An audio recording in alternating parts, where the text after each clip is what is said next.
Robo Kolčák hodnotí dopolední sekci Slovakia Rally Tatry, zatím je to 3. místo. Robo, spokojenosť? Tak ja si zvykám pomaličky na autíčko, ja som sám so sebou spokojný a troška nám to pokazil teraz dážď na poslednej rýchlosti, pretože rovno pred šatom začalo pršať, takže troška to pokazilo z určitého hľadiska aj závod, ale hádam to nejak udržíme a dobojeme tak, ako to je. Máme pred sebou ešte 3 rýchlosky, takže dáme si malú siestu a ideme na to. Prekvapili ma, jak to je náročné, tá rýchlostná skúška, tak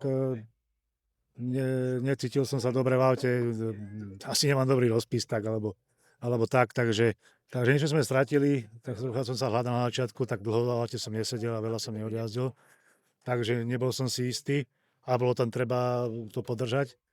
Ale ten ďalší prejazd, už to bolo lepšie, už sme upravili troška auto a aj tie časy boli lepšie už. No a na tejto poslednej, čo teraz bola, tak na štarte začalo pršať a dosť. A my auto suché na tvrdých slikoch a v dobrom nastavení, tak to nebola žiadna sranda, tak ako to bolo výživné, ale tak chalani mali mokré gumy, tak títo tam stihli prezuť. Určite som rád z toho, že sme vo vedení, samozrejme, z toho mám radosť, ale bolo to také trošku jednak náročné kvôli tomu, že sú to nové trate. Tá jedna je veľmi pekná, taká akože správna závodnická, obe sú teda rýchle a tá druhá je viacej taká o precíznosti medzi tými gumami, ale obidve sú akože veľmi pekné samozrejme a tým, že od rána sú nad nami mračná a každý zvolil nejaký kompromis, my sme sa nejak rozhodli, každý sa nejak rozhodol, tak od rána v podstate sme zvažovali, že čo teda, či to spadne, nespadne, teraz akože spadlo na tú poslednú, mali sme nejaký, myslím si, že celkom rozumný kompromis do kríža na aute, takže tak a ešte nás čaká druhý smer, to znamená nové RZ znova pre každého, ešte si myslím, že je veľmi náročná čas pred nami a znova ešte voľba pneumatik, takže uvidíme. No dobre, staráme sa ísť najrýchlej, jak potrafíme, no pre nás nie dobre, že Martin ide rýchlej, no ale taký život. Teraz prišiel trošku rain, podařilo nám sa v tých ťažkých podmínkach vyhrať v ložku. Máme tam straty, myslím, kolem 15 vteřin, ale je to už dosť. Na druhou stranu ešte celé kolo pred nami, ešte 3 RZ, takže určite bude o co fajtovať. Hodnotím to celkom fajn. Prvé 2 rýchlostky sme išli za sucha, išlo sa nám perfektne na pohodu, po kokpite máme dobrú náladu, čiže je to fajn. Akurát posledná 4. rýchlostka teraz nám začalo pršať, tak rýchlo sme to prezuli, zobrali sme si 2 rezervy, tak sme dodali na šikmo, dopredu jednu mokrú, dozadu druhú mokrú.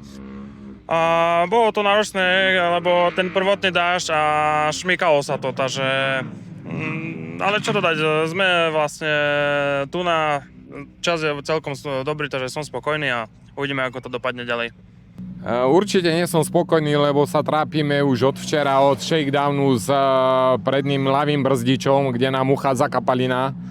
Nakoniec sme dneska ráno na servise až po mestskej zistili, že jeden válček je poškodený od nejakého kľúča alebo od niečoho, takže vymenili sme gumičky, tým pádom sme strátili 20 sekúnd, lebo sme prišli do čeka po servise o 2 minúty neskôr, takže už tie časy boli také na hrane. No a tú prvú RZ dnešnú som išiel tak na istotu, že som si stále našlapával, nebol som si istý, či tá brzda bude v poriadku, bola taká mäkšia, ale na druhú už to bolo OK, už aj stvrdol ten pedál, ako keby si to sadlo. Takže sme začali pridávať, no a bohužiaľ teraz začalo zasa pršať, nemali sme mokré so sebou, tak sme išli na tvrdých, dosť husto pršalo.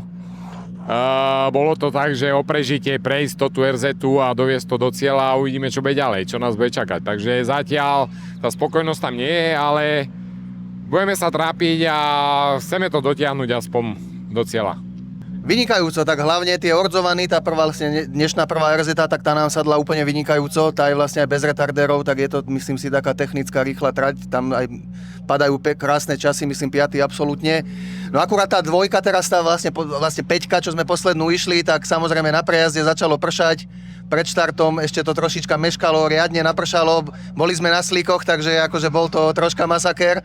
Ale zase všetci ostatní boli takisto na slíkoch, takže podmienky sme mali rovnaké. Akurát tam chaosia s časmi, no nemáme stále tam nejaký čas, tak nevieme ani vlastne aký sme, ale zatiaľ OK, auto funguje, takže uvidíme, čo budeme ďalej, no samozrejme.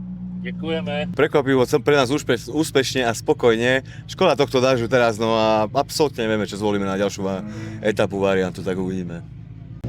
Prvé kolo sa mi veľmi páčilo, prvú rýchlostnú skúšku sme trošku zvolnili, ale tá druhá sa mi veľmi páčila. No a na tretej rýchlostnej skúške v podstate v cieli sme zistili, že tým je strašne auto lesa na oleji, tak otrli sa šruby vlastne, čo držá oleje čerpadlo. Tak sme to nejak prisťahovačkali, prigurte mali a snad to ešte do série sa vydrží, skúsime to odstrániť.